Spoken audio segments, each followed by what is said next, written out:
Hi, this is Michael Uslan. You're listening to Batman on Film.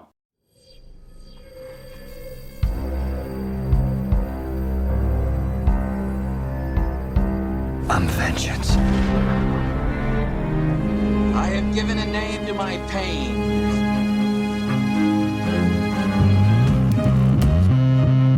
The Batman. Always waiting for some Batman to save you.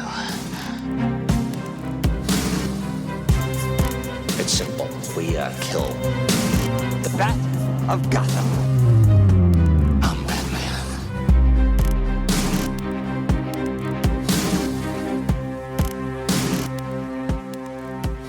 Welcome to episode 202 of the Batman on Film podcast. BOF is the proud sponsor and the host of the Batman Podcast Network. Just go to batmanonfilm.com, click on the podcast, and you'll find the Batman Podcast Network does a whole list of other Bat-related shows that also dive into other nerdy subjects we all have to frolic about in our free time.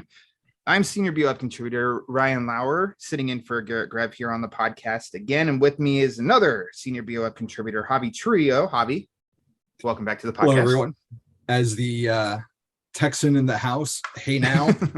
Hey now, yeah, there you go. Little hey now accent. But we're not alone. As if you're watching the video here, and if you read the title of this episode, we have a special guest joining us again and returning to this show is the I think we went with the Murphyverse originator, Sean Murphy. The last time you were on. Yes, welcome back. Thanks for doing this. Thanks for sitting down and chatting with us about again. Yeah, I mean, this is my pleasure. You guys are good people, and I can't say no to good people. So I appreciate you having me on. Well, that's and Javi, it's good to well. see you. You were saying before, Javi, I was in Austin, Texas, doing a signing, and they had more people than they thought they would, which is good. But they was still kind of under COVID, so they had to have the line wait outside in direct sunlight in the desert, basically. So in April, no shade. Yeah.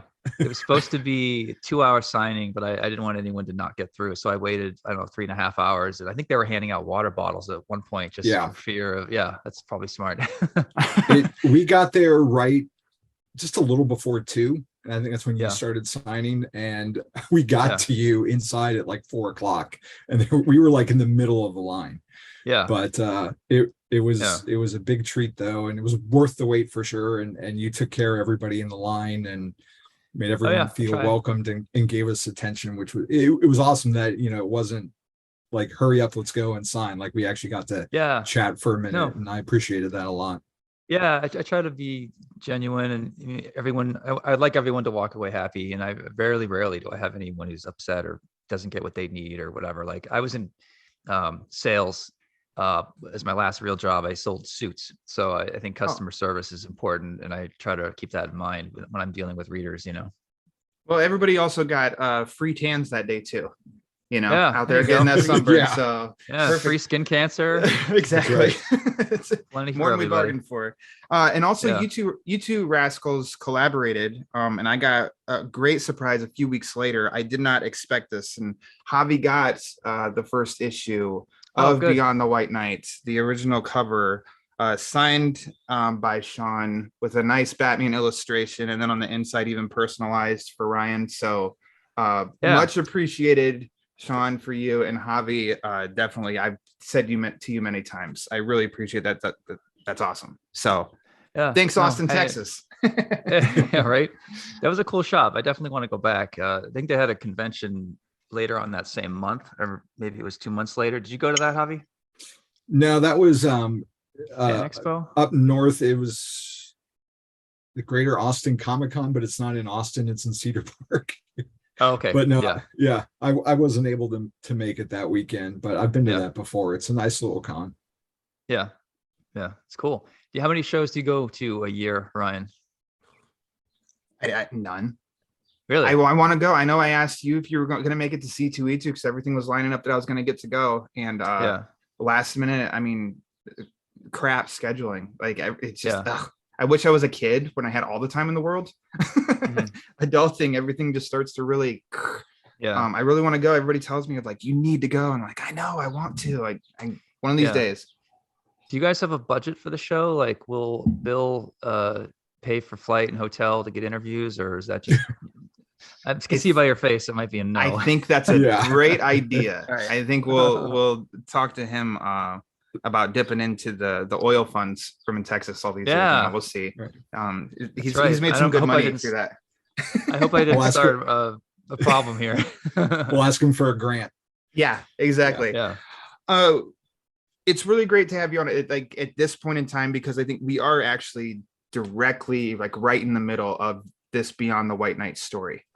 First, as we also called the last time, the intermission, the Red Hood story. The first of 2 issues has come out. 4 issues of the main story have come out, and so this month the second part of the Red Hood, and then the next 4 months will be the end of your story. So I mean, just how's it going? Since we talked before, it was right before the first issue dropped. So how's it going? How do you feel about all of it?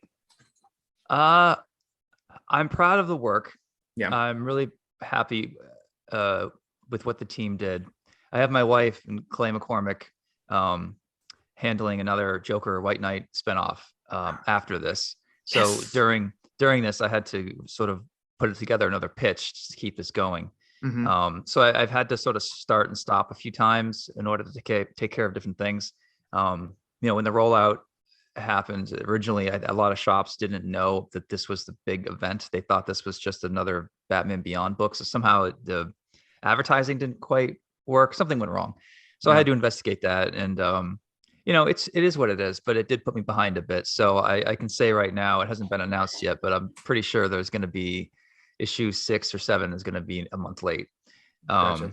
And there's just nothing anyone could do about it. I got hit with COVID pretty too, but I hate using the COVID excuse, but it really was a good excuse. I was gonna say that's a good excuse though. Yeah. I made a big deal a few years ago. I said, when I do my own universe, I'm pretty sure like stuff's never going to be late. I'm going to have consistent art teams, good customer relations. And when characters die, they stay dead. And, I was sort of just, I don't know. I needed something annoying to tweet that day. And now it serves me right because I am going to be late and I'm going to have to eat shit for that, which is fair because I deserve it. But the only other time in my 18-year career I've been late was on Punk Rock Jesus. In the same month, I had my wedding and then Hurricane Sandy hit New York City. And you couldn't even like get gasoline without standing in line. So it was a good excuse.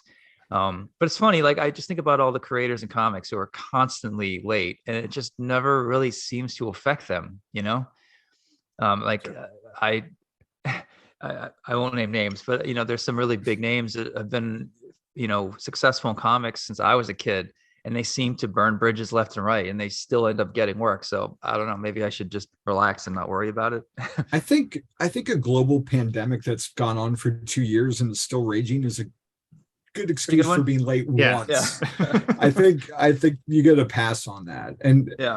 And when the first volume came out, like I was really excited for it. Like I knew off the bat it was going to be something special, but given how these things always go through, whatever reason, be it, illness or just lateness, I mean, whatever, like it ruins the flow of the story. And I'm like, you know what, I'm going to hold off on this White Knight thing because Batman Damned has been late, Batman Catwoman's been late. I mean, you name a book, it's been late.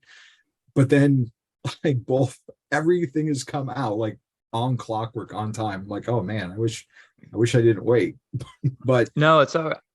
Thank you. When we started, I said to them, I really want 4 or 5 issues in the can finished. Yeah. So I had basically been plugging away for 8 months, not showing really anything to anyone, getting stuff lettered, colored, all that stuff. And I had a whole like backstock of stuff ready to go. And then finally, when they released it, it was all like, came out right on time as it should. And then for volume 2, they wanted for this volume, they wanted it all to happen in the same tax year. So in their minds, if you're a suit, you're like, well, this White Knight thing is kind of a hit. It'd be nice if it started in January. And it just, that way, when we close the books in December, we can just put it all away at the same time. So I let them push me into letting it out sooner. So I was only 3 issues in. When they started, I was like, okay, yeah, I guess I can sort of make that work. Like, I really don't like being rushed, guys. This isn't the way I want to work. I know I don't work on weekends and I have some normal rules. I try to stay on a 9 to 5 schedule. And then as I started to notice, oh, I'm actually kind of falling behind. So for the Red Hood intermission, it was supposed to be a 48-page one shot. So I said, well, why don't we break that up into 2 issues? And that gives me another month, so I won't be late. And then I think, DC went through 2 rounds of layoffs. Getting stuff approved was impossible. I had this whole Murphyverse pitch that involved like 6 different books. The idea was that there would be a White Knight book on the shelf every month, whether or not I was drawing it. It would just be like this kind of mini Ultimates line in a way.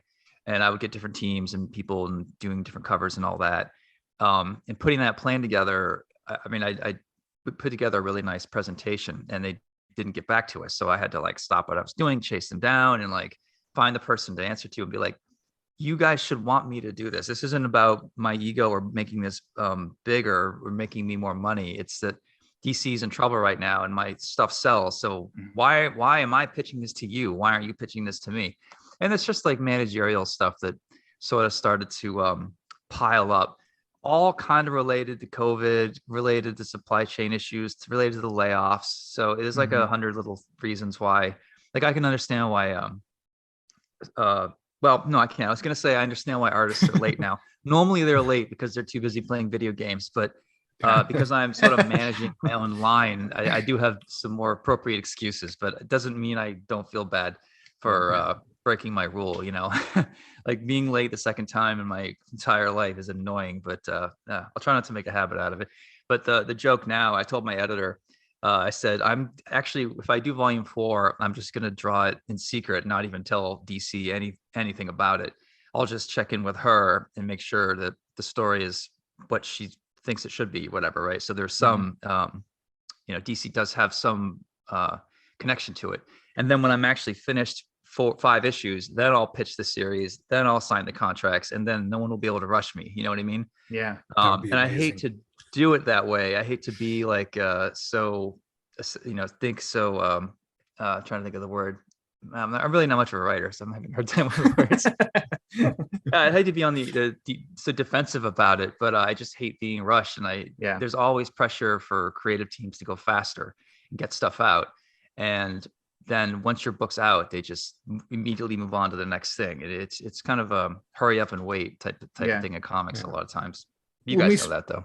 When we spoke before, though, I mean, I told you that it just seems like over the years, you'd mentioned, and I think I told you, I think I'd heard you say it on the Bat Force radio. You had this idea and this plan for the next couple of years, and you did stick to it. So even if one of the issues is a month late, it's like, I mean, you've written 22 issues now that have all come out on time, and just wait a little longer for one of them. It's like, it's fine. It's like, from a fan's perspective, right, man. I'm from the Midwest. We like to be kind, but we don't lie. We try to we detour around having to say bad news, but we won't lie. And so it's like, whether you're here or not, I'd say that too, of just like, it's fine. It's just a month, whatever. We'll still be back and get the next issue. So it's all good. Well, thanks. I mean, once it's out, I mean, most of these books make more money in trade because they're evergreen. So, I mean, no one thinks about the fact that Punk Rock Jesus was late on issue 5 right now. No one gives a shit. Most people experience that book with a trade. Like,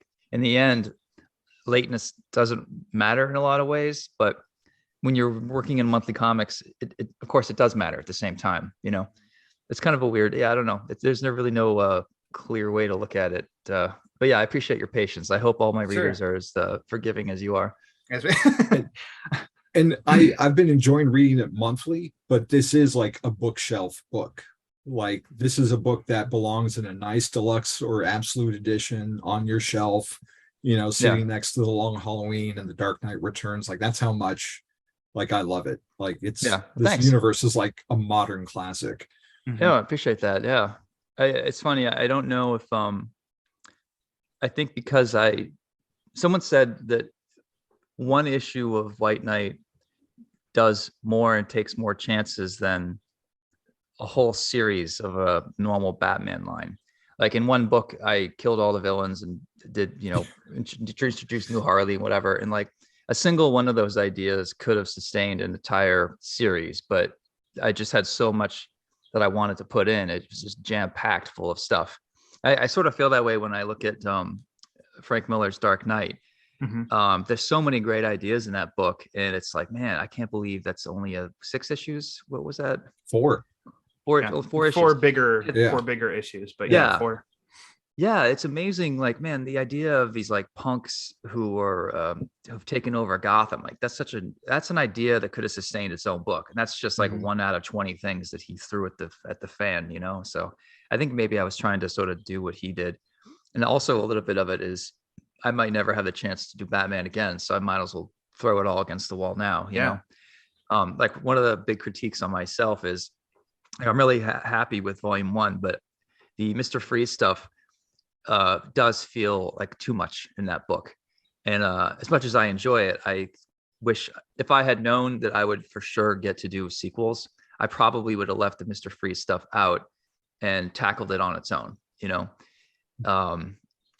So yeah, I think about that sometimes, but you know, there's no way of knowing. And I do feel bad for writers who get on Batman, and there's so much instability in this universe, in this industry, that of course writers, like, they don't know if they're going to stay more than 4 issues. Of course they're going to throw their best ideas and try to get it all in while they can, because they don't they don't trust that they'll have 12 issues, or they don't think that the editors will wait while they get better and they plant seeds and watch the seeds grow. Like, it feels like back in the 80s when you're on a book, you know, if you knew you had 2 years, editors would take a chance on you. They would invest in you. They would like wait for you to get better and better and grow. Like, you were a long-term investment, so you had time to let things percolate. I don't think we think like that anymore. I think, I mean, ongoing series last 6 issues now sometimes, and stuff gets canceled all the time. I mean, there's no long-term investment in creators, for better or worse, I guess, you know. Well, I know you were kind of just kidding in saying of like, I'm not much of a writer, but at this halfway point, I think that you're wrong, because because the story, I mean, White Knight built on itself with story, and it didn't implode on itself. It added a lot of story, a lot of characters. Curse of the White Knight built on that and escalated the entire time. Beyond the White Knight, at the halfway point, I mean, you've got a lot of characters, a lot of actions, a lot of things going on, but it's just, it all is justified and isn't just out of the blue of kind of like, what the hell is that about? You know, everything just kind of makes sense. So I guess at this point, I mean, what was your what did you want to take from Beyond? And I guess, how did you know the elements to create, but give it your own spin, so that it's not, well, we know in the cartoon series this happened, so we have to do that. And then also, will you release a Spotify playlist of the Beyond soundtrack to listen to while you read this? I should honestly get Clay on that. Clay's my he wrote Red Hood, and he's been helping me on White Knight since the beginning. And he's more musically and technically inclined than I am, so he and I should come up with a list together, actually. Thank you for reminding me. So knowing what to keep, you know, as I rewatched the Beyond stuff, I thought, I know Terry has to be a kid in high school. I think he should still be a troubled kid. His dad should be out of the picture.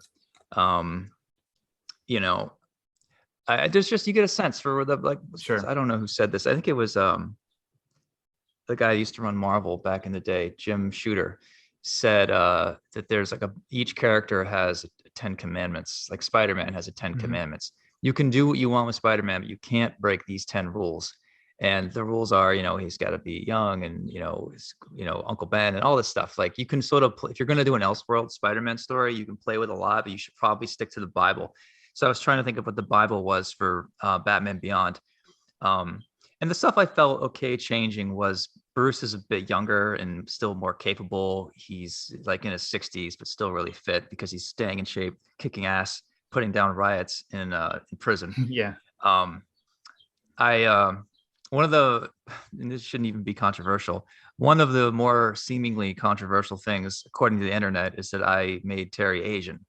Did we talk about this last time? Yeah, you mentioned it briefly, and I was pretty unaware that any of that had even happened. Like online, I had no idea until you told me. Oh, it's honestly, it's not. It's just, you know, the culture war people on social media just need a thing to get annoyed at. And I think most readers don't give a shit. But I actually wish I had never. So I made him Asian because when I watched it as a kid, I thought Terry McGinnis was Asian. There's a lot of kanji in Gotham. There's a lot of Blade Runner influence. It looks like Japanese influences everywhere. So I was like, oh, he's even dating an Asian girl. I feel like Terry looks Asian. He's got like straight hair, and the way his eyes are animated. And he's good at karate. A lot of racist tropes. But I'm like, I just assumed he was Asian, and I found out that there was a chunk of viewers that also thought that.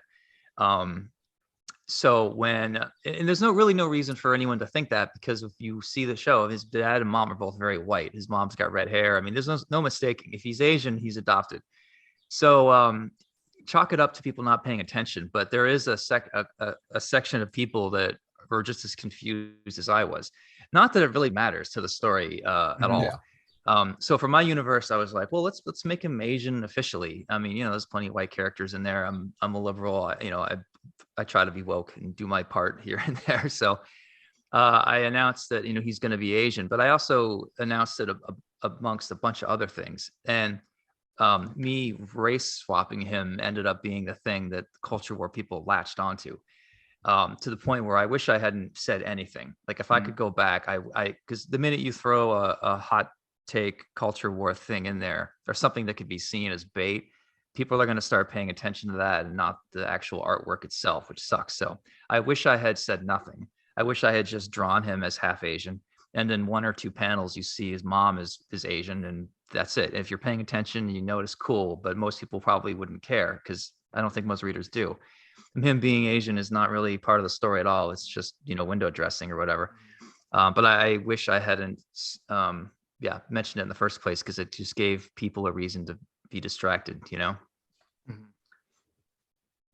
I'm clueless to it, so there you go. And ironically, someone told me that when they designed the series in the 90s for the cartoon, they did design it for Terry to be Asian or half Asian.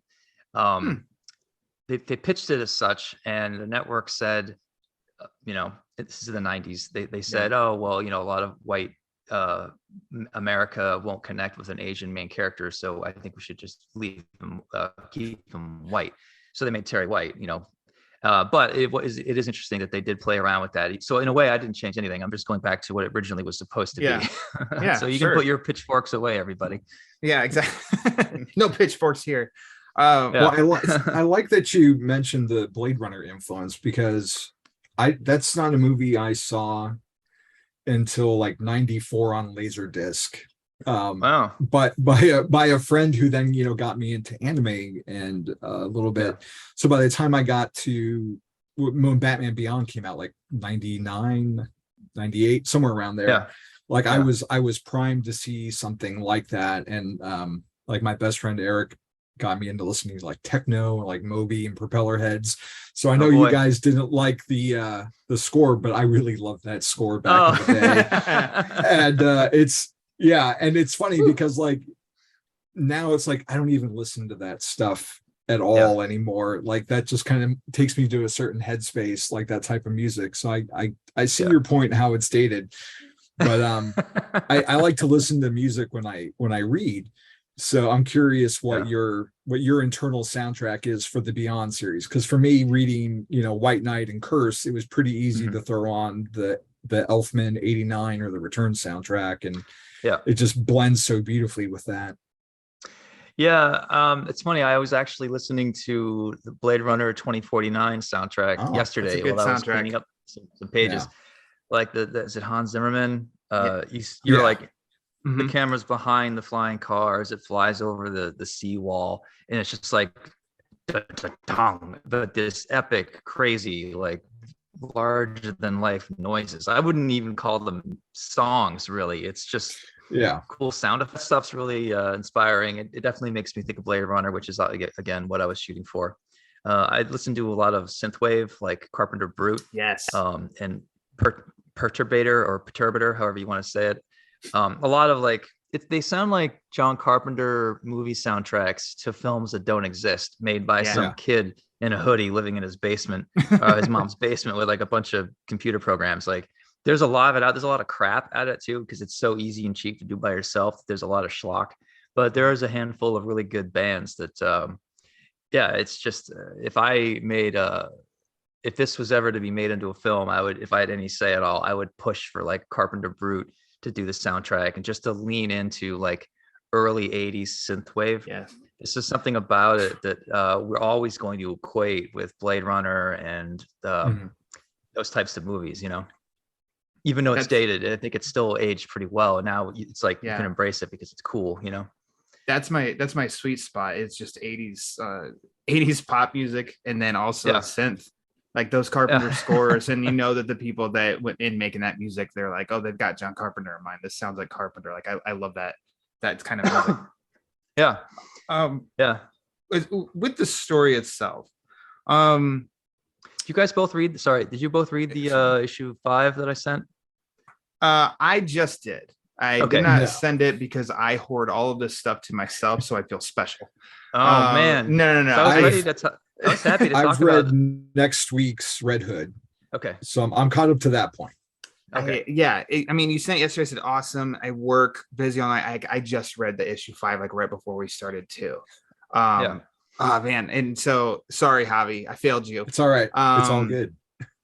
I people buy it when it comes out. I think it's next month, right? It comes out in September. Yeah. By that, I don't like, I don't know. I don't want to spoil anything, but Joker Batman's interplay is it's fucking great. Like it's this 5 is the funniest the dynamic has been yet for a variety of reasons. It was great. Yeah, poor Javi. Sorry. Just dick in hand, just has to watch.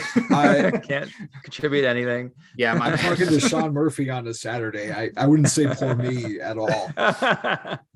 No, I was happy to chat about it and even talk about it and just give a spoiler warning. But if Javi hasn't read it, then that doesn't seem fair. So. Yeah, that's totally that's my bad. I'm sorry, Javi. I wasn't hoarding. I wasn't hoarding. I promise.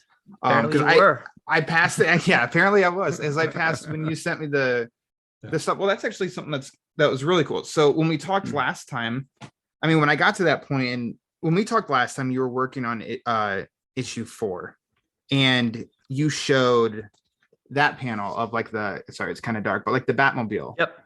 Got it. And stuff. And you show me that, like the inked process in the sketch or something. You show me that. So when I did read issue 4, that was like awesome, because it was like, oh my God, I just saw this while it was in the process, and now here's the finished product. Like, yeah, this must be really cool to be an artist. And then it's like I have a complete complete book now. I'll never be, because I can't draw a stick figure to save my life. But so like that's just, I don't know. Go ahead.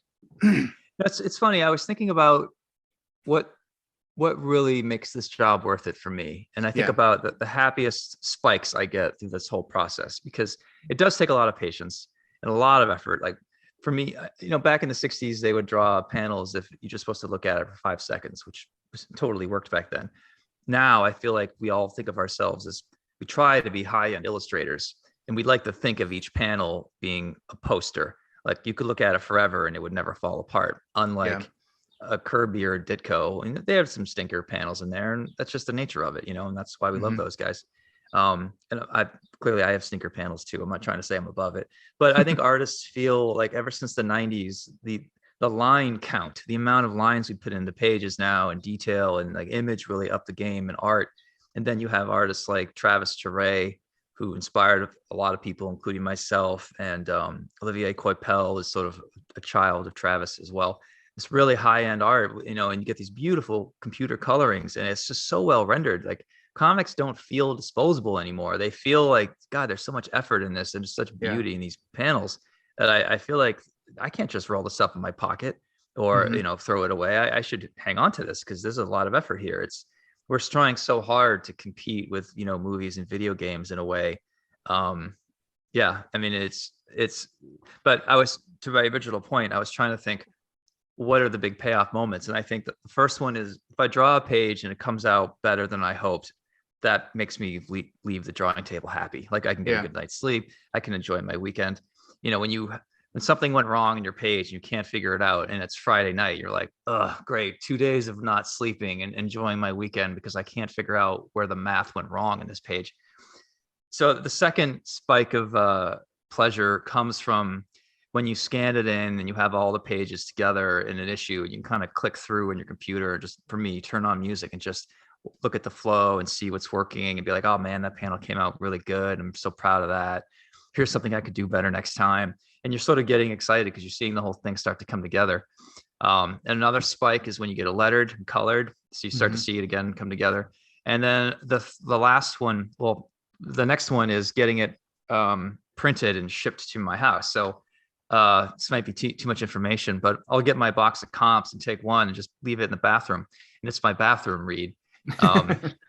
So yeah, I wouldn't put a black light on that book, but we all do it, you know. Okay, good. It's our reading throne. Yeah. Yeah. So when my wife's like, what are you doing in the bathroom? Like, actually, I'm sort of filtering through my work and among other things.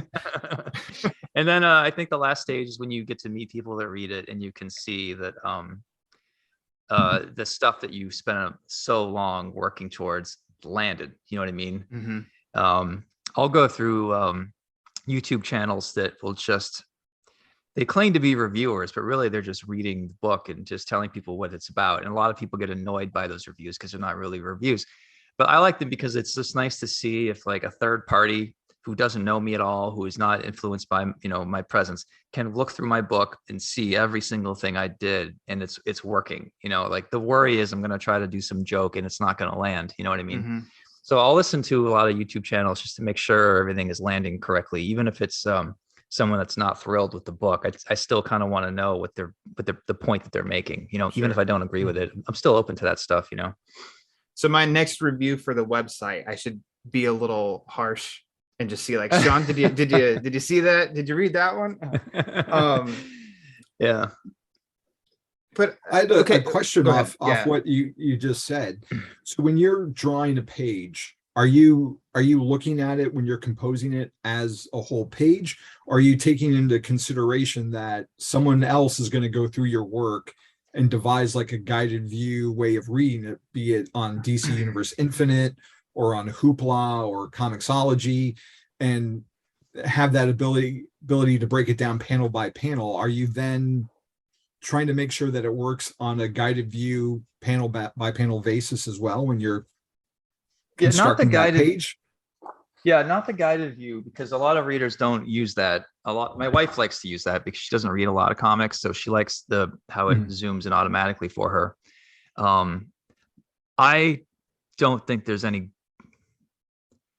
good way to manage that stuff. I try to manage it as a piece of art. Just if you're looking at it, if you're hanging it on the wall, I try to draw each page as if it's worth like if a buyer wants to buy it, that means a reader wants to read it.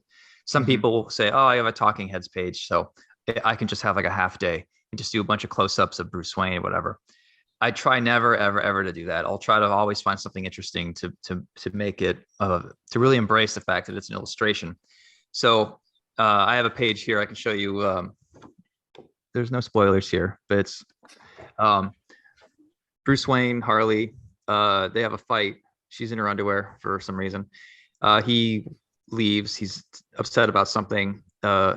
He actually stole the Batman 89 Batmobile, so it's kind of a spoiler. But then you have the flying one, which I designed.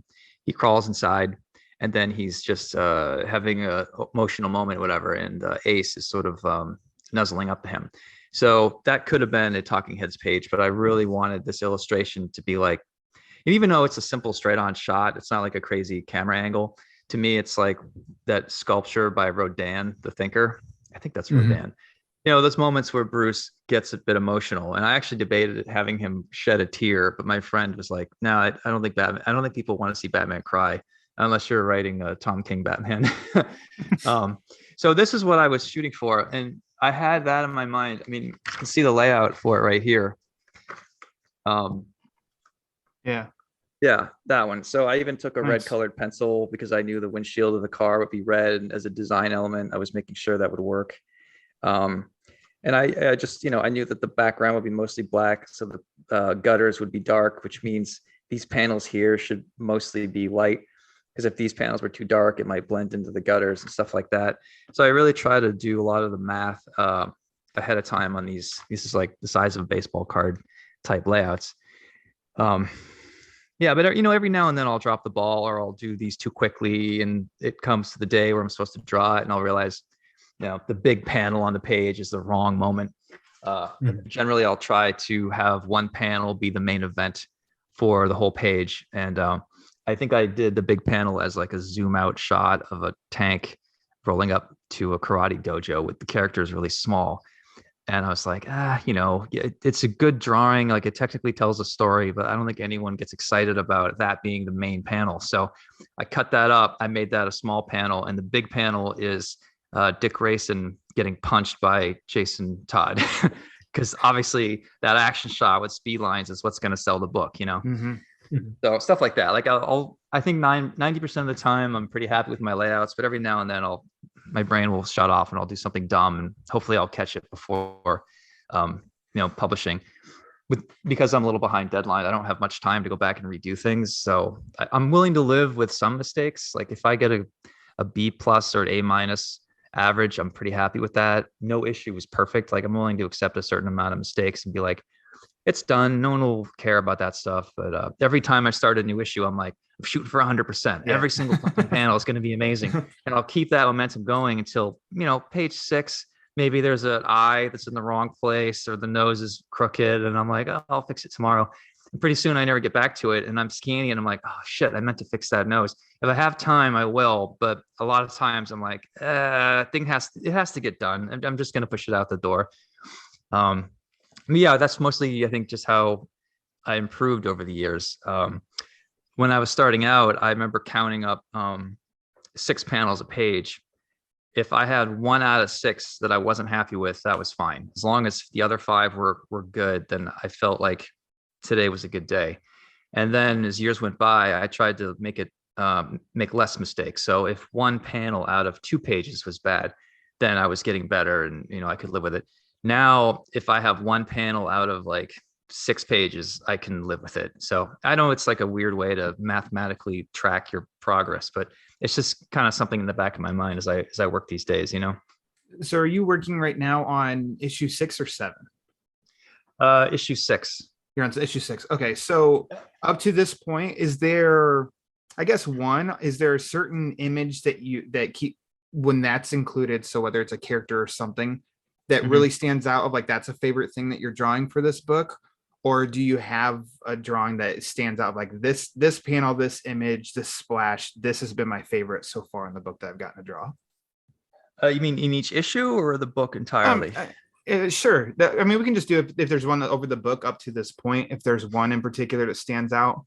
Or if you get to revisit drawing like Terry in the Beyond suit, there's some really cool pages, full pages that you've gotten to do that just like really stands out, that looks awesome. I don't know if that's something to you that when you get to draw that, you're like, hell yeah, because that's awesome. Yeah. In issue 1, I did a lot. I wrote myself some splashes because my problem has always been jamming too much in there where I don't take those big superhero moments. It's something that my editor is trying to get me to be better with, which I understand. So the last few issues, I've been so plot oriented that I don't really get to do the splashy stuff. So as I'm winding down towards the end of the series, I'm hoping to expand the fight scenes and get more splashy, have those big moments, because obviously this is a visual medium and that's important for readers to get like that clear, like, yes, I am being entertained. Like, is it entertaining to watch Bruce talk with Harley in her underwear? Sure, maybe, but it's like undeniably entertaining when Jason punches Dick. Yeah. So to answer your question, in issue 1, I think the big reveal 2-page spread of the bat suit with Terry in it was fun. There's a few other splashes in there. There's a total, definitely him on like the gargoyle. It's the Batman pose, but it's McGinnis's suit, and that just really pops because always red and black just pops. That really stands out. That one too. Yeah, I think I really get intimidated by those because I feel like I struggle with single images like that. I feel much safer if I'm doing panel to panel, moment to moment storytelling, which isn't the sexy part of comics, but to me, I like it the most. I don't know why. It feels more comfortable. When I have to do a splash, I have to slow down and really think more like an illustrator. And the same goes for covers. I don't hate covers. I don't feel like I'm as good at them as I want to be. Like I think with Batman Beyond, I think 70% of my covers have been good, but there's a handful where it's like, I wish I did that one better. Or Let me I'm interject. not That's loving this. nonsense, Sean. That's nonsense. Yeah. Okay, that's nonsense. I could, I won't do it. I could tell you which one of those covers suck, and I could talk you into why, but I know it's not going to do me any good. Don't crush my dreams. Yeah, Please don't crush my dreams. Okay.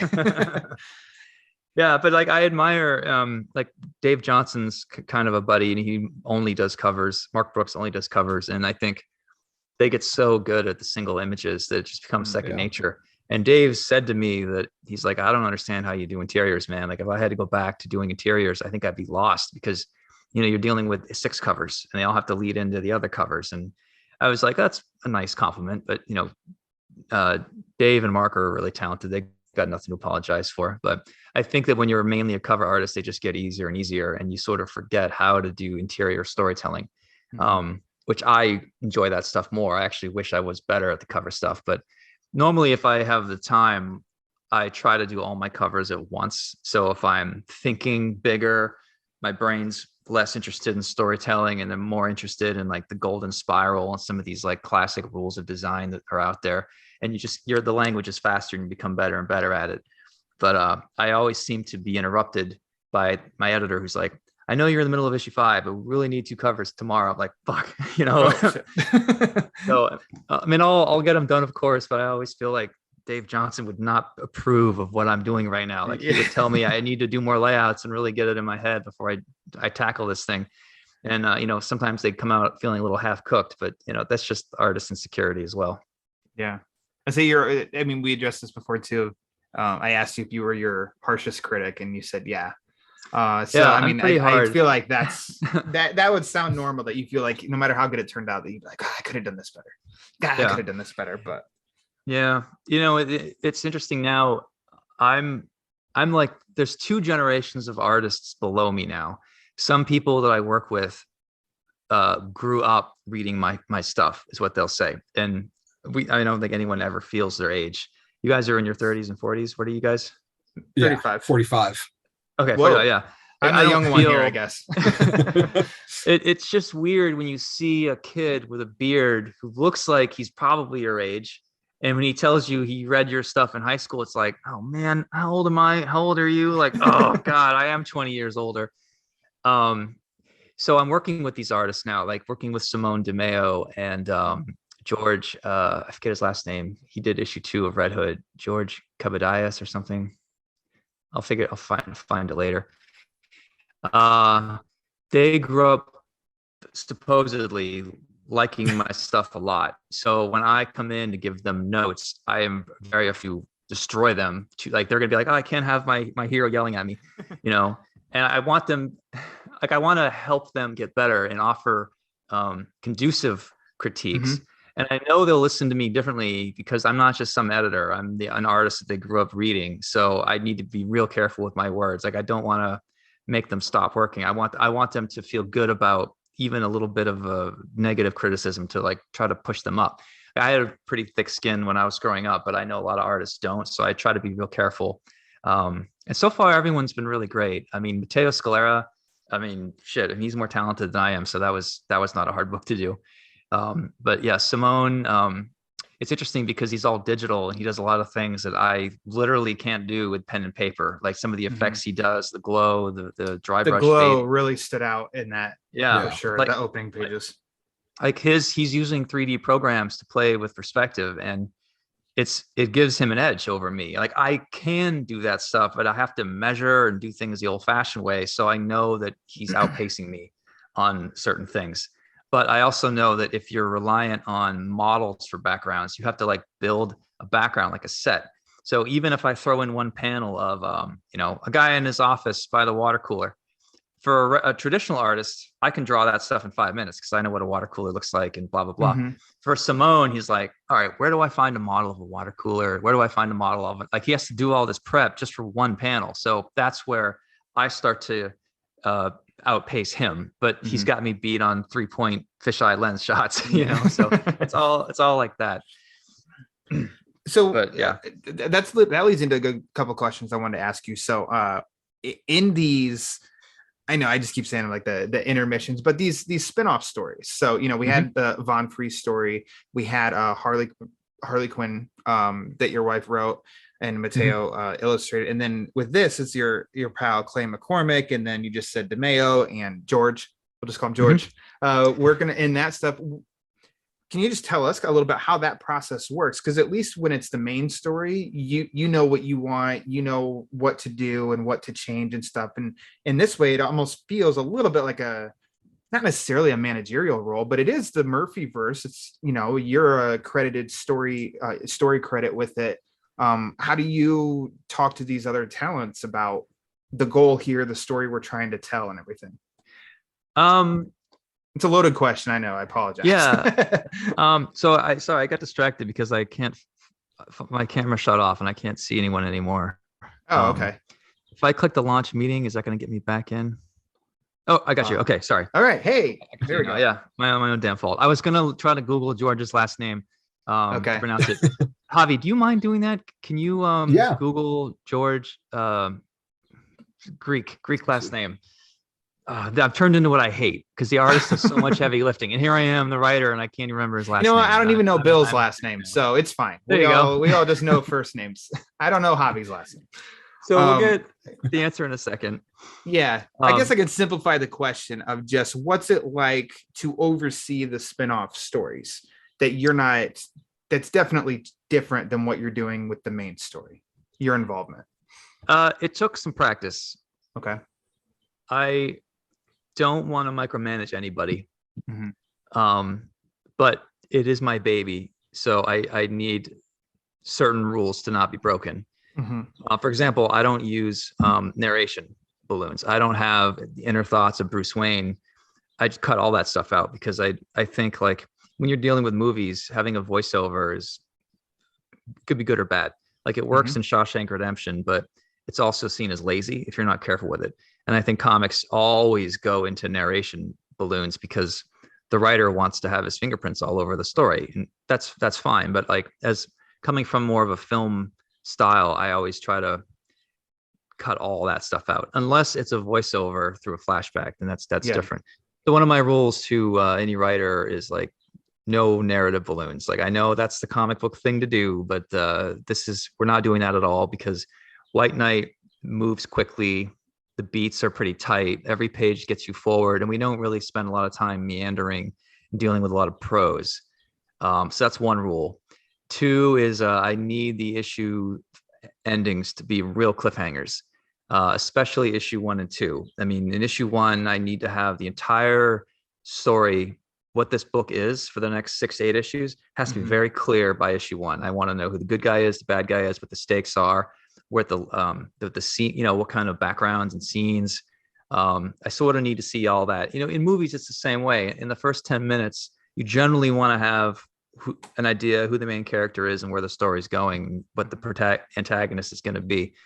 And like I appreciate a lot of artists like to decompress and sort of let the story unfold slowly. But for me, I really want to get it out there fast because these books are $5 each and we're competing with movies and video games. And I feel like it's kind of a losing battle, much as I love comics. So I really try to push my creative teams to think about that stuff and, and make each page a page turner. The last panel on each page, if you have a character asking a question on that page, have it be the last panel so that you're triggered to flip and want to see what the answer to that question is, like little things like that. And then I'll give them the beats of where I think the story should be. So Clay and my wife are working on a Joker White Knight story after this, which hasn't been announced yet. So we're having meetings and putting the beat sheets together and figuring out who the bad guy is going to be. And I gave them a list of notes of like, here's what I really need to see in there. But I'll let them know too, I'm very open to them changing X, Y, and Z. If they, I really don't want to step on their toes and micromanage. So like I need these 3 things for sure. The other 7 things, you can do what you want as long as these 3 things are followed. And you just sort of have to let it go and let it take on a life of its own, I think as long as we get like B+ work out of everybody, I'm pretty happy. Like I'm not looking for perfection. I know people need to learn and grow and do things their own way. Javi, do you have a name yet? George Cambadeus. Cambadeus. Thank you. I almost had it. I was trying to Google how to pronounce that, and I couldn't find it, but I think it's Cambadeus is how you say it. So he's handling the art for the second issue of the Red Hood story. Yeah, we had Simone 1 for through 2 20 issues. Yeah, Simone had a wedding and other things that he wasn't able to do both issues, so we had to scramble last minute and find someone to replace him. George was luckily the guy who took over and did a good job. So thank you, George. And I'm really sorry I can't remember your last name. We'll take how you just said his last name. We'll just grab that audio clip and we'll just insert it when earlier. We'll do some post on this. We'll cover up all of our tracks. So okay, so you mentioned a Joker story with Clay and your wife Katana Collins wrote the Harley Quinn book, which I mean, I think I told you that I really enjoyed that book too, and I think that's a good strength of these spinoffs. Sometimes I'm like, I think anybody can relate in a spinoff. It's like, nah, I'm not interested in a spinoff. Just give me the main. Right. Give me the main. But I've been fully in. I feel like, the test was the Von Freeze story, which is really, really good. And I mean, you went all out in having Klaus Janson on for that one. And I thought it was a stellar issue. And then you did the 6-issue story of Harley Quinn, which I thought was really good. And I mean, I haven't read the second Red Hood issue, but I really liked that first one. And I thought this new character, it felt very Carrie Kelly, which I thought was pretty awesome. I don't have to ask Clay that one if that was an inspiration, unless but I just felt very Carrie Kelly, and that's not an easy thing to do, to have a new Robin come in and you be like, no, you can't be changing up Robins, and it was a winner. So more spin-offs incoming. So I guess there's one joke. So the Joker one, it is coming. It's just it's not at the announce it's coming, here's release and all that stuff yet. Yeah, and I'm happy to talk about it too. Sure. So the idea is we wanted more White Knights to be on the shelf between the end of my current volume and when that current volume is released in trade. So if we could extend our presence on the shelf for 6 months, that would be helpful. So when I came up with the idea of Joker and Harley's twins, the idea that one of them was going to be the good twin, one was going to be the bad twin, and his daughter ended up having like this Joker fetish. As the artwork started to come out and I was looking at how people were reacting, my friend texted me and he's like, Joker's daughter is, I mean, we've already had a Joker's daughter thing in the Batman universe before, but this is obviously a little bit different. But he goes, this is $1 billion idea, because the Harley stuff is played out and people still love Harley. And I guess there's no such thing as too much of a good thing. But if you want to evolve it to the next level, having her get pregnant and have 2 kids and then having this weird love-hate with her, baby daddy Joker, like that's all really interesting stuff. And that's new, that's new ground to seed with Harley. So I thought, what if at the end of volume 3, Joker's a computer program. We already know that. That's not a spoiler. He's inside Bruce's brain. His daughter, Jackie, is kind of a hacker. What if she gets a hold of the hologram and basically like downloads it into, I don't know, a cube or a disk or something, and she takes it with her? And what if Joker's, because he's electronic, he could probably control the Batmobile. So what if he steals his kids and drives them off to go on a road trip, because there's some things that he really needs to show them and he needs to spend some quality time with them. So he does. So it's basically like, what if Knight Rider was the Joker and he stole his kids and he just fled Gotham and no one knows where they are, what they're doing. So everyone's freaked out. The FBI is involved, even though the hologram seems like it's mostly good now. You never know with Joker. Things can flip on a dime and no one knows that better than Bruce. So yeah, the Harley, it's going to be called Generation Joker. We've got an artist named Mirka Andolfo drawing it. She's really good. She does Sweet Paprika for Image Comics right now. She's really good with like feminine line, and I have her stuff somewhere around here, but I can't find it. So that'll be announced in the next, I don't know, 4 to 6 months or whatever. And it'll be an interesting way for Joker to kind of go into his past. And he's sort of trying to teach his kids why they shouldn't try to be like him, what mistakes if you really want to know your dad, here's the things that I experienced that made me this way. And hopefully this will give you a good example. This will make up for the time that I've lost because I'm dead, you know? Yeah. So, you know, and then you've got Harley Quinn chasing after them. You got the FBI chasing after them. And the leader of the FBI is Diana Prince, who does not have superpowers yet. And that's the only spoiler I'll drop. Wow. Look at that. And I just typed her in, and I mean, her art feels very, I mean, it is a little, I mean, it feels related to the White Knight universe, like art, and DeMeo's art that we just talked about, and like the glow. Some of these images I'm seeing, I'm like, oh, cool. That looks really cool. It looks very good. Yeah, she's good. I mean, she does better expressions. She's more anime than I am, but if the book features two 12-year-olds on a road trip with dad, I think her stuff probably works better than mine would. You know, mine's a little bit aged and a little gritty, and hers is more fun and clean. So yeah, I really look forward to seeing what she can bring to it. I imagine we'll probably get Dave Stewart coloring it too, which will keep it sort of unified and the palettes and all that, you know, just to make it feel like it's the same world. But yeah, that's kind of the next focus now. And so yeah, I gave them the beats. We picked the villain. We have an idea what we want the story to be. We debated about having Ivy in it. We wanted Neo Joker to come back because originally I was wanting to do more with Neo Joker rather than her be this one-off villain from Volume 1. But as COVID hit and the schedule changed, she just sort of went nowhere. So this will be our chance to really involve her. And our thinking is, what if Harley really needs her help because no one else will help her except for Neo Joker? And then what is Neo Joker's real motivation here? She's trying to secretly get control of the Joker program so she can have Joker back, and not Jack Napier, the bad version of Joker. So there'll be like a double cross at some point, you know. Wow. That's kind of what we're playing with right now. I hope that's not too many spoilers. I mean, it's practically the whole book. Right. Yeah. No, that's fair. No. That's awesome. Is there a beyond that? No pun intended. And beyond, I guess. You have more ideas. Yeah, and I've talked as about much or little. I'm not going to push. About that. People have been asking about the rest of the JLA in this world, and when I originally started this book off, I just thought it would just be Gotham focused. Gotham's an island, that kind of thing. But the end of this series will introduce some JLA characters. I won't say who, other than Diana Prince. And my goal is to build this up towards a Justice League, but in a new way, for people that don't really know a lot about Justice League, or for people who like Justice League but are willing to see it reinvented a bit. And it may or may not evolve around Superman. Sure. Okay. But that's kind of where this is going. Like the final page of this book will be a big reveal. Awesome. Are there any parallels with the Timverse to your plan? Because you had Batman the Animated Series.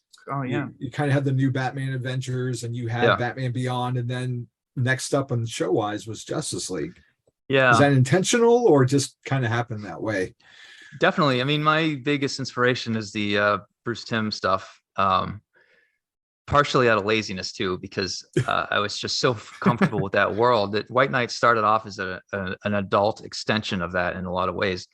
But that was back in 2017. At this point, I feel like we've carved out we're still based in the Bruce Timm universe in a lot of ways. But there's so many twists now that the Murphyverse is kind of its own thing. But I, of course, will nod to, the Batman 89 and Bruce Timm every chance I get.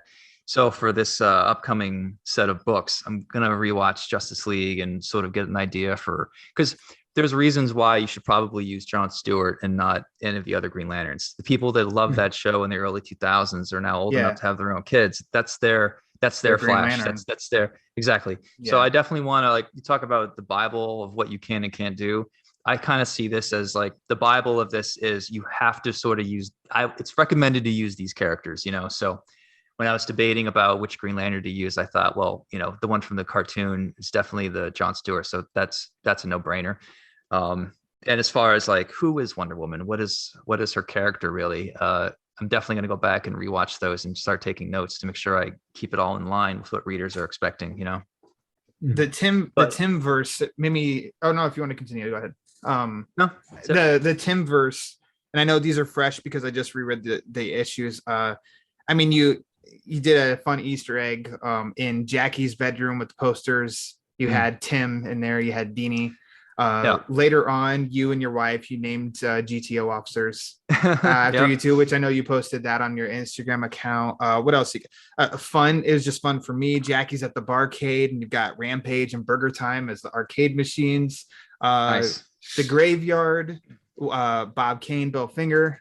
Yeah, right there. Yeah, I can't really see it on my camera. Yeah, I made Bill Fingers plinth a lot bigger because now that we know the truth about his contribution, he has to have a bigger stone dick shooting up into the sky. So some of those, it's like some of those Easter eggs. Do you at what stage do you have? I don't want to say have fun, but you're like, oh my gosh, I'm going to put Paul Dini here, a little nod. Hey, I'm going to name us GTO officers. Hey, I'm going to put. I think the gravestones thing is definitely a fun thing that comic book artists always have, and Batman's in graveyards a lot. So there is always, I think for us readers now, we're like, read the names on the tombstones because it's going to be, creators' names and stuff. But what stage do you really get to have fun with that? That's a good one. Honestly, cemeteries are a good Easter egg territory. Signage, like if a character is walking down the street and you see what movie is playing. You got to stop me like, can I put Zorro in here or Casablanca? Or writing a business called Neil Adams or Neil Adams Boulevard or road signs. Those are pretty easy ones. With my universe, I do a lot of, there's a lot of merchandising within the books. So Joker has a bunch of Batman toys. So I can use stuff that is actually made. There was one water gun that oh man, Batman is shooting out his face. He's bent over your hand and you pour water into the butthole. It's hilarious. Wild. This was from like the 60s or 70s. Like someone had to have a meeting and they went, no one's going to think of it that way. And here we are later. Here we go. For that stuff, my friend owns a comic shop. It's my local, my LCS. And I'll ask him, hey, I've got a bunch of toys. Is there some like real deep cut Batman shit that no one would know about that you can tell me? And he'll send me links. So I look like I'm smarter than I am. So those are the opportunities for sure. Have you done much of the naming like streets after artists and writers? I should. Yeah, I haven't done it a lot. I throw in the Jorge Zafino is a favorite of mine. I'll throw he did a lot of Punisher stuff back in the 80s and 90s. He's passed on. Topi is another Italian artist I love. A lot of times you have empty signs and you're just thinking of like, I'll write Atari or Zorro or auto something or car because I'm the car guy. And I really just put it in without even thinking and I move on. So sometimes I'm reading my own pages. I'm like, what the hell? Is that Zorro? Did I even spell that right? But it's so small in the background. You don't even notice it. Yeah. Got it. Something that I really like that you're doing in this is the White Knight Beyond the Page at the end of each. I'm a big fan of behind the scenes process. I just really like hearing, I mean, like, annoyed you to death about, will you please come on a podcast and talk to me? Because I just want to hear behind the scenes stuff because it's just really interesting to me. So that doesn't give away too much, but it gives away just enough that I think is really cool. And I know Clay did it for the Red Hood issue 2, and that's really cool. At the end of book 4, your last line, much like how Batman views Robin, I'm dying to see him spread his wings and fly. I laughed. P.S. My editor made me write that last line. She did. She's like, how about something like this? I'm like, oh, that's so bad. Okay. But I'm going to make you take the fall for it. Yeah, exactly. I never know with those letters columns. Sometimes it feels like a little masturbatory for writers to do that. I don't even know how the idea popped up. It might've been my idea because we had extra space. We don't have any ads in our books. So we have 5 pages of preview art from the next issue, which sometimes we accidentally had spoilers in there, but people didn't seem to care. So we have that going for us. And then we had an extra page and I was like, well, let me write a letter. People are wanting to know what the hell is up with Jason Todd. And I feel like I need to address this because I can say it in interviews and put it out on Twitter and Instagram, but I'm only going to reach 5% of my readers.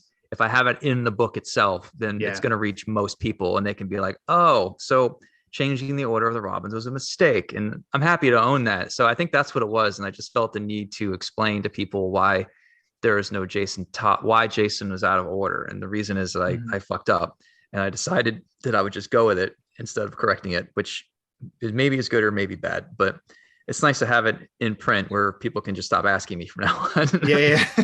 And then the editor is like, oh, we should keep these going. You know, what do you want to say for issue 2? And I'm like, you know, what else do I have to talk about that's sort of entertaining and, you know, poppy and fun and light reading? Like, you don't want to go too deep into the nitty gritty, but yeah, I'm glad you enjoy those, because I never know if people actually read them or if it's mostly done because the writers just want to have more to do or something. Mm-hmm. I think there was a deluxe edition of Punk Rock Jesus. Of your work, I think had the most like extras. I think half the book was extras. And so of course it was, you know, I love that stuff. But it doesn't seem like the White Knight books yet have had, even like the deluxe editions that are, you know, a little bit more oversized, doesn't have as much like that kind of work. Did you get to have a say or offer up I don't know what you want to say, even suggest of including extras and stuff? Yeah, and they're really good about asking. They'll say, we're doing another version, do you have any sketches or prelims or stuff that hasn't been published before? And sadly, I don't have a lot to give them. Gotcha. I think just writing and drawing and managing, every line I put down generally is to be published. Like, there's really not a lot of build up and process stuff that I have. Scanning in pencils, like I pencil and ink on the same page, and I go so fast I don't even take time to scan pencils. So they would love that stuff, and I wish I had the time to pause and scan or have an assistant do it. But sometimes, like, I'm inking panel 1 when the pencils on panel 6 aren't finished yet. Like, I sort of play around the whole page at once, so it's really hard. It's not like I'm getting to a point where, like, all right, 6 pages are finished being penciled, now it's time to ink those pages. It's sort of like free jazz in a way when I do a page. So unfortunately, the lack of that content is my fault. Listen to me, what a greedy bastard here. I'm talking to you a podcast and I'm like, but I want more. Okay. I want you to reveal your secrets. No, I wish I had. Honestly, I know you're right. And for absolutes or deluxes and stuff, they're always asking me for more stuff. And I sadly don't have a whole lot to give them. So yeah, maybe I'll find a better way to do it in future. But honestly, there's just not a lot. I mean, everything I do ends up going on the page itself. And I think if I was just the artist, I would be able to provide some of that stuff too. But doing double duty on this is just, it's just too much, I guess. Has anyone talked to you about absolute possibility? Yeah, it's coming. Yeah, they'll do a, what's it called when you collect all 3, the omnibuses? Omnibus? Yeah. Yeah. Okay. When we do the omnibuses, what I can do, I could like go through panel. I could spend some time writing up little blurbs on like, this is why this panel works well for me. Here's a panel I didn't love, and here's a sketch of what I would do better. Like, I can build some extra content, but it'll be fresh, which maybe is a good thing. Like, maybe I can offer up like 10 pages of content of like the 10 favorite panels I did and the 10 least favorite panels I did, and just get into the process stuff a little bit more. I'll give you a top 10 favorite moments to include too, if you want, you know. And you let me know. I know the Arkham Absolute version, I think Grant Morrison even included like the whole script with his own commentary notes at the bottom. That's an 80-page book compared to at this point, you know, it'd be 24 issues of White Knight or something like that. But I mean, I'm not alone, but I also know it has to make business sense. They need to know to make more pages, cost more money. So we need to make sure we make that money. So I get that. But just from a nerd's perspective, like, especially for a world and a story I really like, I'm like, oh yeah, I want to know everything I can about it. What I should do, you're right, is I could easily scan the thumbnails here, include these along with the script. And so if people really want to read what I wrote and how it translated to the final page, that's 24 pages of content right there. Maybe a little bit less, but yeah, that's a lot that I could do right there. And I haven't even done that.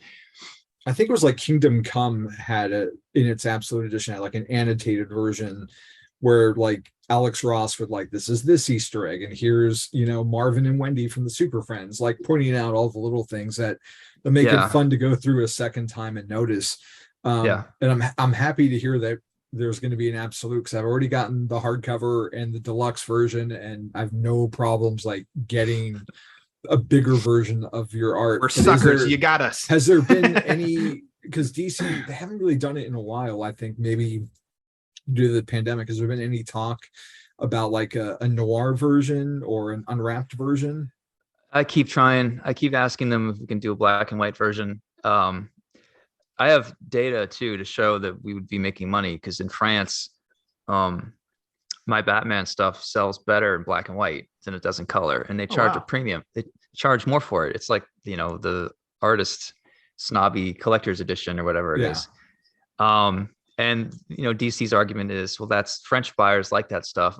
US buyers aren't as into black and white. And I don't know if I agree, because I've done Kickstarters and I've printed out artist edition 11 by 17s. And I know that those things only cost $5 to make. And I know that you can charge $50 for them. Like, there's absolutely no reason why DC couldn't be putting these things out too. But they're just used to doing things a certain way and trying to like throw up. There's only so many curveballs you can throw at them. So, you know, all I can do is suggest it a few times and be the squeaky wheel. But if they don't go for it, then I eventually just put my hands up and be like, all right, fine. You guys don't like money. That's cool. Just tell us who we got to email and we'll fire this off.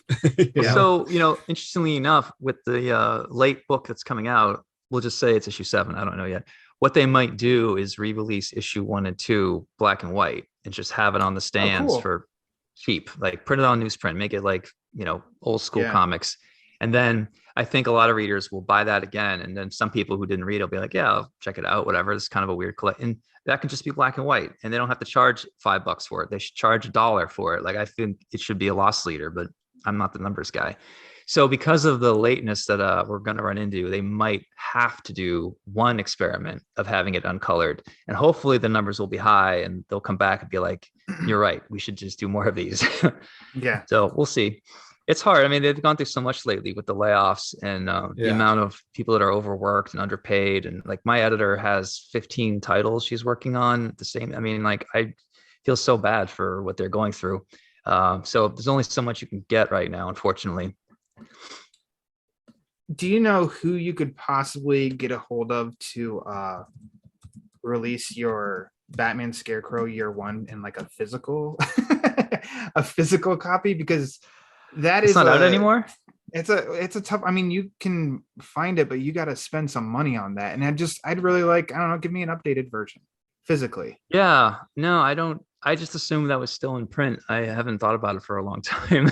Well, if anybody is able to find one that's not, you know, $79.95, I'm listening. You know, that's not to be. I'm not cheap, but also it's like, oh man, is there any other option that's a little more reasonable there? That'd be nice. People, 'cause I'm a Scarecrow. People I love Scarecrow. For people that don't know, back in 2004 or 5, the first time I did Batman was Batman Scarecrow year 1, written by Bruce Jones, and it was sort of a money grab based off the first Nolan movie. It was all about the Scarecrow, so I got to reinvent the Scarecrow suit, and it was just 2 issues, 48 pages or whatever. It paid the bills. Like, my art style is not as recognizable as it is now. Like, I was still growing a lot. But yeah, that was the first time I did Batman. But if you're a hardcore Sean Murphy fan now and you get that old stuff, you're going to be like, ugh, what is this? Wow. Okay. But you know, if it's not in print, you shouldn't pay $80 for it though. That's bullshit. That's wild. It's still, I mean, the last I checked, it was still on the DC Universe app. So it's available like digitally to read it there. But other than that, I don't know. I'm still a physical guy. If I can get physical, I want it in my hands and read it that way. Right. You've been kind. We've been talking for like an hour, so I definitely want to start to ease toward wrapping up. But I got 2 quick subjects to ask about. One, you kind of referenced a little bit. If they ever made a movie, would you like to see like an animated Batman White Knight done? Yeah, but I don't want them to do what they've been doing. Yeah. They tend to put stuff through the mill in a way right now. They have a studio that's affordable, and as profitable as these things are, I feel like any single episode of the animated series looks way better. I think a lot of the animation stuff looks very samey. So if they did mine, I would love for them to do it more uniquely and incorporate some of my style. If you don't know if you remember the Max cartoon back in the 90s, They did the No. Sam Keith Max on MTV, Yeah. and it was they had minimal animation, but it looked like they almost scanned in his pages sometimes, and then they would like have a hand move, just something really slight, but it was basically a static panel that had Sam Keith's art. And then in the next scene, you had the characters that were dumbed down, they're walking around. So they kind of had a mix of like, let's keep the grit that Sam Keith added and tweak his panels, but then we'll have new animation that's a lot easier to move around, stuff like that. So I'd love to see an artistic approach like that, but that takes time and thought and money, and they might just be like, no, Sean, listen, I'm sorry. If we're going to do the cartoon, we're just going to give it to our guys, and they're going to do to it what we're going to do. So if you want the cartoon, this is it. And honestly, they don't even need my permission. They can just do it. That was something I was going to ask too. Sorry, Javi, go ahead. I would say, who do you hear in your head as your Batman when you're writing, or who would you like to see? Kevin. Yeah. Kevin. I see Harley and Sorkin, and all the people that have some of them have passed on. Sure. I think for Neo Joker, having her be voiced by the new Harley, who's doing the Harley cartoon. Oh, Kaylee Melissa. Kaylee, yeah, that'd be great. That would be cool. Yeah. Having a different voice be Jack Napier would be cool. Instead of Mark Hamill, you could get I forget his name. George McFly. Who's that actor's name? Crispin Glover.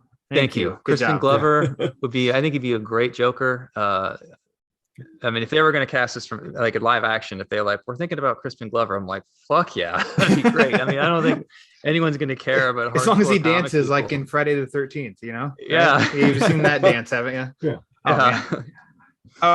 And then secondly, you see in the bottom corner of Javi's screen, the toys.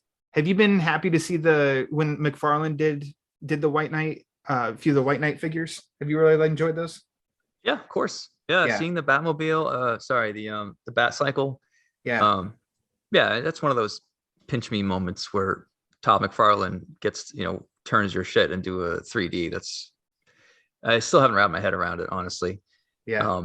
Or when XM Studios or some big statue company does your motorcycle, like those things are $3,000. Like I can't imagine someone wanting like an entire coffee table with my Batman on it. Like I'm flattered, but even if they send me one, like I don't really know what to do with that. That's crazy. I know that. Oh, go ahead. Sorry. Oh, I was gonna say. So spoiler for issue 5 is. Plug your ears, Javi. So Joker takes over Batman's body for a scene. Bruce is incapacitated and is having a panic attack. So Joker does a Freaky Friday situation. So Joker is wearing what Batman's wearing, and Batman's in a suit and tie, and Batman's the hologram. But everyone else still sees Bruce Wayne. It's not like their faces have changed, but in the creative license. So I sent this to Todd and I was like, hey, this scene's coming up. You can do a Batman figure for Beyond and just sell a switchable Joker head. And you've got like 2 figures in one. Like that's going to save you money. And I think that's the way to talk to Todd. Yeah. And the other thought I had was because Jack Napier is a hologram, I know there's a cult following of translucent action figures that you can see through. And the way I have him drawn in the book is his feet sort of fade out, but the top of him is more solid. So if you had a translucent figure that like the feet were purple and see-through, and then as you went up, the airbrushing would start and it would become more solid. I think that would be really cool. But yeah, I'd love to know how Todd's Toys decides on what to do, what's going to cost more, what's going to be cost effective, how many Harley Quinn figures can you have. I know some characters just don't sell as well, so of course they're going to lean on doing the Batman stuff. So I'd love to be a fly on the wall in some of those meetings. But yeah, I sent him a few ideas that I thought would be interesting and cost saving, because normally he just tells me, here's the figure that we're going to do for your book, and I don't have any say. And not that it's any of my business anyway, he can do what he wants, but I think it would be cool if I sent him stuff to like guide him the way I wanted it. But he doesn't need to listen to me at all. I'm just some guy.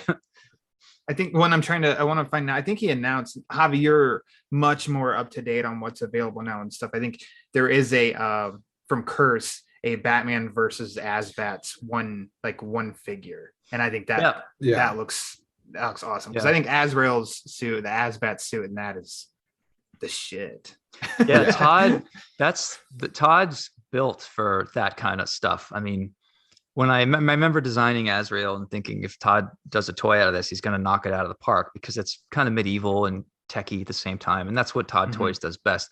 I actually prefer that figure over anything else he's done. I think it just looks so good, you know? So yeah, that 2 set was interesting because all they had to do, they already had the figures and the molds. They just needed to make a sword and straps for Batman and sell plastic fire as they could sit on top of, and bam, you've got like a $30 set now. So that's the way to make money. Yeah. Okay. So last time we talked, you caught me off guard when you had some rapid fire questions for me. So I schemed with Javi here, and we have a couple. We're gonna go back and forth for you, as quick or as expanded as you want. Firstly, as you see up there, are you a yellow oval guy or no yellow oval for Batman? I am. It's both. If I'm talking about movies, yellow oval for me is the way to go. But when I draw my own Batman, I don't use any yellow on the chest like that. But Joker wears a little Batman pin on his jacket, which is the Keaton symbol. So I do appreciate it for what it is, but my version isn't like that. And symbolic because, I mean, the first time we see that old suit, it's got it, and Bruce spray paints right over it. Tries to hide it. So there you go. There's your answer in the comics. Go ahead. Yeah, I wanted him. He was sort of in the whole book. He's trying not to be Batman. But I didn't want to have a bunch of pages where he's in a suit that didn't have a bat symbol on it because that would be dumb. So I thought, all right, what if he just spray paints it black, but you can still kind of see it. Like everyone fucking knows that he's still Batman. He just won't admit it to himself is the thing. So now I still have pages that technically have a bat suit on it because it has a symbol, but Bruce is satisfied that it's not too Batman enough or whatever. He'll get over that. Yeah. So you've mentioned that this is kind of like a buddy cop situation. So what's your favorite buddy cop movie? Tango and Cash are up there. Nice. Nice. What else? Obviously the Lethal Weapons. I think Demolition Man is kind of a buddy cop movie too. What about you guys? Lethal Weapon. I go Lethal Weapon 2 for me, which is the first one I watched, oddly enough, as a kid. But I love all those, all 4 of them. Even though the fourth one gets maligned.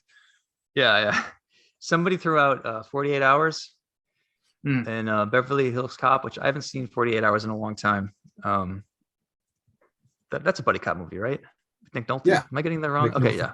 I mean, it's funny that it's like 6 years ago or whatever, but I thought The Nice Guys was like the most fresh and like funniest buddy cop movie in quite some time. That was a few years ago. True. I had a good time with that one.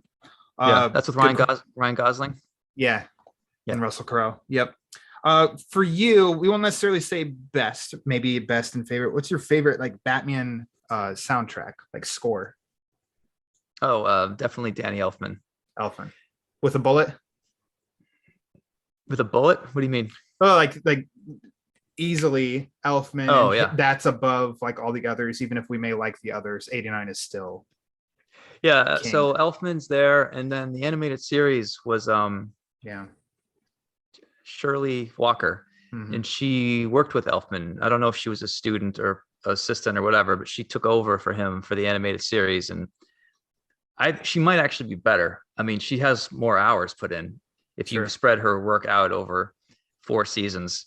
Plus, she did some Batman Beyond, so she might have actually added more to it than Elfman ever did. But those two seem to be friends. So was it her electric guitar on Beyond?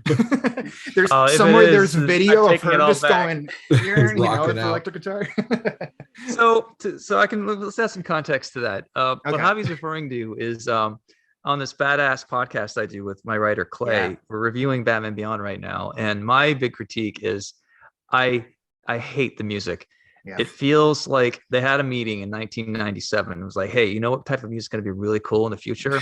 Like early 90s guitar solos. And even as a 16-year-old, I could have been in the meeting and I'd be like, guys, no, this stuff's not going to age well. It's already dated now. Like, you think your kids like that? We don't. And it was shortly before the Matrix hit, and then techno really and rave music started to come in. So you get a good mix of the late 90s there. Now, in defense of it, Clay would say that he really likes it because if you listen to the soundtrack by itself, it is pretty kicking, is what he would say. So maybe I'm wrong, but the problem with it is when you have like when you have that crazy stuff, it's when you have serious scenes in Batman Beyond, you can't do crazy guitar solos, so they end up having to like change genres completely to do serious stuff. And the beauty of what Shirley Walker did with the full orchestral stuff is a full orchestra can handle intense scenes. It can handle quiet scenes. It can do all of it without feeling like they're different genres. When you commit to like metal techno, it doesn't work for some of those scenes. And some of the sad scenes of Terry in the cemetery or whatever sound like bad Lethal Weapon saxophone solos, you know, like the same type of solos they would use for sex scenes. It's like, I don't know. Yeah. Like if I can see what they were going for, and I know that they wanted to be different, and I know that they couldn't just use full orchestra. Like I get it, but if I had to go back and rescore everything, I would do like John Carpenter type, like late 70s synth music or early 80s or whatever. But I can see why you would defend it. I'm not opposed to your arguments. I get it. Maybe the Kenny Wayne Shepherd, closing out Return of the Joker was a little too much. Oh my God, I forgot about that. Yeah. Or Tia Carrera did the credits song for that was bad. Mask of the Phantasm, yeah. Yeah. With it starts off with a saxophone, I think, too. Yes. Yeah. That was like a double like head jerk, because one was like, wait, why this song? And then like, wait, Tia Carrera? Yeah. I know, what? She's a musician. What's going on here?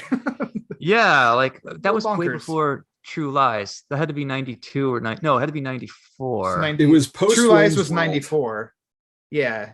So I guess Yeah. I guess she had a she busy sang year. in Wayne's World. Yeah. Yeah. She sang in Wayne's World, but totally different. Yeah. Stick to that. So genre. Wayne's World had to be like 91, 92. And then True Lies and the Batman Phantasm had to be 95-ish. I somewhere think in there. I think Phantasm was Christmas 93, and I think True Lies was 94. Yeah. She had good for her. She had a busy year. Yeah. And then 90s was good. Were good for her. Yeah. And then sorry, maybe that song is what did it. They already had True Lies in the can and they released their song. They're like, What's crazy know about that? We watched it. They released it in the theaters for like a small run or whatever. And we drove a while to upper northern Maine to go see that on the big screen because my wife had never seen it. And you're watching the whole movie, you're like, oh my God, this movie's firing on all cylinders. Some people will defend that as the best Batman movie, period. And there's some decent arguments for that. yeah. And you're sitting in your seat and you're like, God, this is hitting on all cylinders. This is great. And then you get to the credits and that song plays and you're like, what? Like you almost had it, but then you shat yourself on the way out the door. Like what? They must have had like contractually obligated song to Tia Carrera that they had to use somewhere. So they're like, we'll put it at the end of the credits. So hopefully people will walk out of the theater before it starts. Yeah. Oh man. That's a wild choice, but okay. The WB sound department and for cartoons in the 90s. Just I mean, imagine I don't even blame her. Like I imagine her agents like, if you need some money, there's a new Batman coming out. It might be made for TV. Yeah. Like she was like, okay, sure. We're type out. Like how does she know what kind of tone the movie's gonna strike? It's not her fault. I don't know. It'd be interesting to get the story behind it had to have been some just record exec who's like, these are the Warner Brothers artists we have. You've got to put one of them in there, pick one. And like she was the name out of the hat. Maybe the song was done and they bought it thinking, well, we can use this in Batman. Because I don't think there are any specific lyrics to the Phantasm. It doesn't look like it was custom made for a Batman movie. Yeah. I could be wrong. Yeah. Yeah. This needs a full investigation. Yeah. Let's all like investigate and come back in a few months and figure out what we found. With Bill's connections, can he get Tia Carrera on for a podcast? I mean, how busy is she these days? She's got to be available, right? I mean, what Lilo about and Stitch is done, so even if she has a cameo, it'd be worth like paying $300 to talk to her for 5 minutes and like holding her feet to the fire on like, sweetheart, I love you, but why the fuck did this song happen? Let's see if Bill can pay for that cameo too.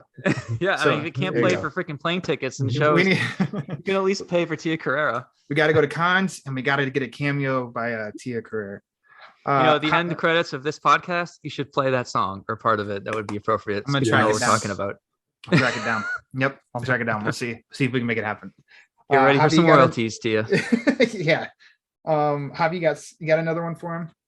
Favorite Batman love interest?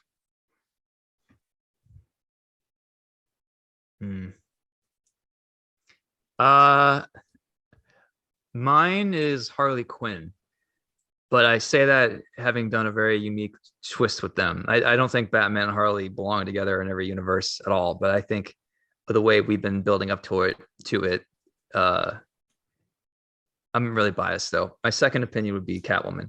But I think the secret to a Catwoman story is she's got to still be a criminal. Like she's got to be the one that gets away. She has to be his Elektra. She's got to be bad for him, but he can't resist. You know what I mean? Mm-hmm. And having her be redeeming is like, I don't know if you need to redeem all your villains. I think it's okay that a bad female antagonist can just still be bad. You know, we've actually been saving Catwoman. She's been oddly absent from White Knight because I thought I was going to use her at some point and we just never got around to it. So after, I don't know, maybe in 5 or 10 years, I'll come back and do a prequel series of Bruce back in old Gotham as a young man, and he encounters her and do some kind of like 2-issue, 3-issue thing. As weird as it is, like I never thought I was into writing romances. You can ask my wife. I'm not a very romantic person, but writing them in Batman just comes very natural to me, and I just really enjoy the scenes, like when Harley and Joker are falling in love, and some of the stuff my wife did. I don't know. It's fun to do, you know. Yeah. Huh. Actually, I have some spoilers. Okay. Can I tease some stuff for you guys? Yes. Yeah. All right, I'm going to offer these without context. So this will make more sense to Ryan. So there's a page of Harley and Bruce having slept together. Now, there's more to this than what you see. Like, obviously, it's going to be complicated because it's White Knight. But when you read the last page of issue 5, you'll kind of see where this is going. What else can I show you? Yeah. Harley and Bruce arguing about the fact that they might have just napped together. It might not be what you're thinking it is, but I'm still kind of playing with their shadows. Like every character. I love the silhouettes. That's awesome. Yeah, man, it's been fun. I mean, every character is sort of running from their past, so it's like this cool thing. It's a nice thing that comics can do that it won't work in movies. I guess it could work in animation. Here's that page of Jason punching Dick. The panel my fingers are touching. This used to be a giant panel showing a big zoom out of a city, and it just wasn't that interesting. So I redid the page and made that the focus because obviously that's cooler. Yeah. We have Bruce and Joker fighting about the fact that Joker used his body to make out with Harley, basically. Spoilers. And then we have them getting over it or admitting their feelings together, whatever. It's fun sort of playing with the will they, won't they. Like, I don't think I ever want Bruce and Harley just to be together clean. There should always be something in the way. Sure. And sort of keep audiences. And yeah, I think that's all I can show you for now. Awesome. That's great. I mean, you're just selling me more and more on we need a Noir version of the White Knight universe because those pages look amazing in black and white. Yeah, tell my publisher, man. I don't know why. The versions that I save for myself are the ones in France. They'll send me black and white French editions, and I don't read French, but I can see that I like just looking at the art in black and white, and I can see where I need to improve and things that worked and things that didn't and whatever. So yeah, that's awesome. Thanks. I'll try. I'll ask you lastly, one last one, and I hope this isn't boring. Nobody's going to get offended by this. Is there any contemporary writer or artist you haven't worked with that you'd love to? Doesn't have to be Batman, doesn't have to be IP, it can be original story. Is there anybody that you haven't yet? I would love to work with Paul Dini. And I was actually thinking, if I could do these flashbacks miniseries, I could. I kill characters off all the time. I could ask Paul, like, "Hey, is there a Batman animated villain that you had an idea for, like a fitting death for, and you can totally do it in White Knight? Like, I haven't addressed what happened to Clayface. Mr. Freeze could kind of still be alive. Like, there's some wiggle room in what I've done. And if he had a really solid idea for like a 2 or 3 issue thing about how would you kill off Clayface? Make it, the episode that they would never let you do at Warner Brothers, like you can do it here. Like, Yeah. let's talk. Like, I wonder if he would be interested in that at all. Having him work on my book, of course, would be amazing. He and I have chatted a little bit. He actually, I sent him a page of art just as a thank you for inspiring me or whatever. He sent me an animation cell of Harley Quinn, which is really great. Awesome. That's awesome. I imagine he's super busy, and I don't know if he makes as much doing comics as he does other things. But I heard a Scooby-Doo movie is not happening now, so maybe he's up for work. I don't know. That's a bummer. Yeah. What do you guys think? Who should if you put a gun to my head and say, Sean, you have to work with this guy for 8 issues? Yeah, see, that'd be tough. Because I wouldn't know if you had to work with somebody else, if you'd want to do the story, if you'd want to do the art. So that plays effect. Always give me more Lee Bermejo art whenever possible. But if you want to be in control of the art, it's like, who are some really strong like storytellers? I don't know what kind of craziness I'd almost be interested, but Frank Miller's really just out there with the choices in writing for quite a while, but it's kind of like, what kind of crazy story would he come up with that you would illustrate? But I mean, he did some work with Scott Snyder. Matthew Rosenberg's, and like some of his stuff that he's done lately has been really cool and really good. Brian Azzarello, see what you guys, I think you two could do a really cool, like gritty noir crime story. Oh yeah. Yeah, I'm going to see him and Lee in Toronto in a few weeks, so maybe I can chat with them. I know Lee pretty well. I like Lee a lot. I don't really know Brian too well, but yeah. I've been fortunate enough. I've gotten to talk to Lee a couple times and podcasting, and once I got to meet him in person. And that was awesome. That was a dream. Go ahead, Javi. Sorry. Yeah, he's one of my favorite people in comics. There's very few normies in comics, and he's one of them. So he's always my base. If I'm at a bar and I don't know who to talk to, and I see Lee, like I'm going over there. There we go. What about you, Javi? Philip Kennedy Johnson's been doing some good stuff with action, and there's like a certain grittiness, especially with the art they've got. That would be interesting to see you guys combine on something. Or Tom Taylor. I've been enjoying a lot of he's got a lot of good character stuff, and be it on Nightwing or just how he kind of turns things around with all his alternate universe stuff, be it DC, Stir and Justice, or Dark Knights of Steel. Like I like what he brings to it. And I think you guys would be a good fit as well. Yeah. I was going to throw out an answer like David Fincher or someone outside of comics. Yeah. Fincher is one of my favorite directors. That guy, he made a Facebook movie that is a top 10 movie of mine. Right. There's something about that is just magnetic. I love that movie. I like him too. I love Mindhunter. I could not get into that black and white movie he did. Haven't watched it.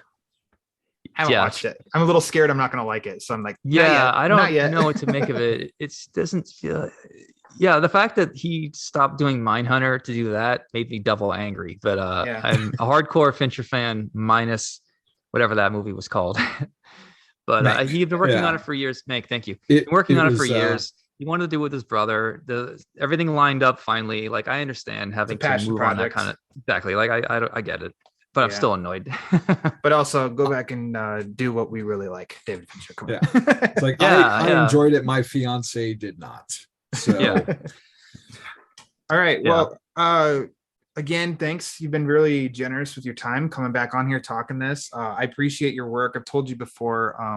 I mean, yes, you're here, and so I'm telling you, but otherwise, I'd say it otherwise. I really enjoy. I'm a Sean Murphy fan. Period. It's not only because of Batman. I really like Punk Rock Jesus. I love Punk Rock Jesus. I thought that was such a great story. So yeah, just appreciate you taking the time and giving some cool information, some spoilers, and reminding Javi I didn't pass along stuff I should have. Apologies, Javi, for that. Is there anything that you want to, tease people with the back half of the story, where to follow you, anything at all? I'm on Instagram. I post like 3 times a week. I'm not on Twitter anymore. My next project after Batman will be a book involving Zorro. Yeah, I think I might have said that last time. You did, and I got really excited. That's right. I'll be doing a Kickstarter of some kind next year. Cool. So look out for that. It's not an official announcement yet because I need to coordinate with the licensor. But that's the next thing, and then probably either jump back into Batman, or if DC's still in a tough place, and I feel like it's better to take a longer break, then I might just do more of my creator-owned stuff and just do a few more Kickstarters. I really want to move towards having my own small publishing company, and putting out plot holes and some of these other things that I'm cooking up as my own imprint somewhere, and then publishing some stuff for my friends as well. But that's a whole other game plan outside of doing Batman, and I only have so much bandwidth to do so much at once. Like, I'm already late with this issue and it's bugging me, so I don't know if I'm like meant to be a manager to that scale. Got it. All right, Javi, you have the floor. Just thank you for spending time with us, and I really love all the different influences that you bring to your work, and the energy and the excitement, and it's really something special that, it's a classic now, but in 10, 20 years, like, it's going to be one of those books that people are still talking about, I think. Thanks, man. I'm really grateful that you took the time today. Yeah, my pleasure, man. I hope so. Yeah, it's funny. Like the for Volume 1 seems to be seen as an instant classic, and I think, in a way, nothing can ever be as good as the original, which is like, what if Joker was the good guy and Batman was the bad guy? Like, that's a pretty clean pitch. And when I get into like Curse of the White Knight and beyond, it's like, it's a more complicated story that's a harder sell sometimes. So I'm always curious, like, longevity, how the others are going to do compared to the first. But yeah, I mean, if hardcore readers are into what I'm doing and keep showing up, I'm happy to keep doing Batman, so I appreciate the support, you guys. Absolutely. You can just go to batmanonfilm.com. You can find all of my past White Knight book reviews, including recently Clay McCormick's Red Hood issue #1. Javi's got a lot of reviews that he's pretty much putting out every week. So batmanonfilm.com. And before announcer Rachel takes it out of here, let's all talk to Paul Dini and get him in the Murphyverse. All right, now get ready for the sweet sounds of Tia Carrera. Yes. You have been listening to the official podcast of the one and only Batman on Film website. On Twitter, follow BOF at Batman on Film and the Batman Podcast Network at BatPod Network. For Jet and everyone at Batman on Film, I'm announcer Rachel. Thanks for listening to the authoritative, definitive, the original Batman on Film.